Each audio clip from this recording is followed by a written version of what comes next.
प्रमिथस महाकवि लक्ष्मीप्रसाद देवकोटाको कृति हो।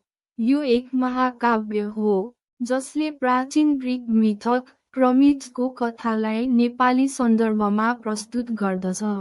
सम्बन्धित जानकारी 3 देखि 5 समान वा तुलना योग्य वस्तुहरू छोटकरीमा तुलना सहित।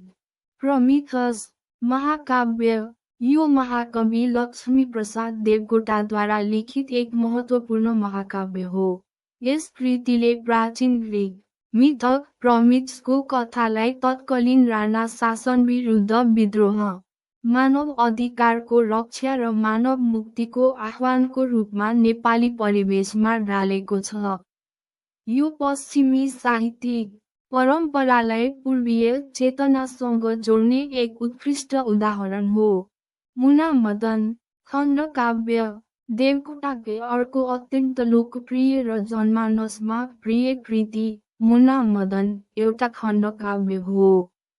यो सरल व्यवहारे छन्दमा लिखित नेपाली लोकजीवनमा आधारित मानवीय प्रेम र त्यागको कथा प्रस्तुत गर्ने एक भावुक र मार्मिक रचना हो। यसले नेपाली साहित्यमा संस्कृतको प्रभावलाई कम गरी लोकलयलाई स्थापित गर्न महत्त्वपूर्ण भूमिका खेल्यो।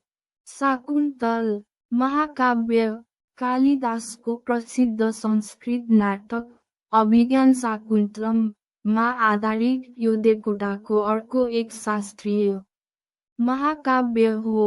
यसले देवकोटाको संस्कृत भाषा र शास्त्रीय शैलीमाथिको गहिरो पकड र मौलिकतालाई देखाउँछ।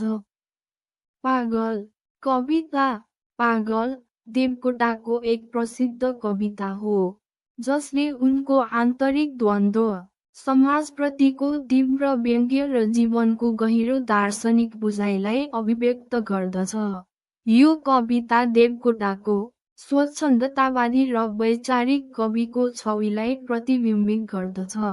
रोचक तथ्यहरू 1 देखि 2 रमाइला तथ्यहरू लक्ष्मीप्रसाद देवकोटाले प्रमिथस महाकाव्य सन् 1954 सन् 2010 कोलम्बस सेरोफेरोमा लेख्न सुरु गरे तापनि यो उनको निधनपछि सन् 1972 सन् 2028 मा मात्र प्रकाशित भयो।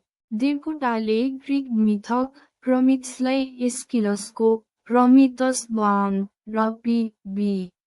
सेलीको प्रमिथस अनबाउन्डबाट प्रेरित भई लेखेका हुन्।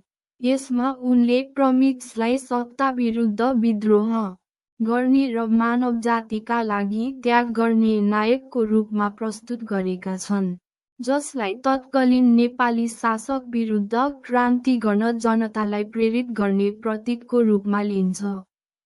एक पंक्ति सारांश छोटो र स्पष्ट।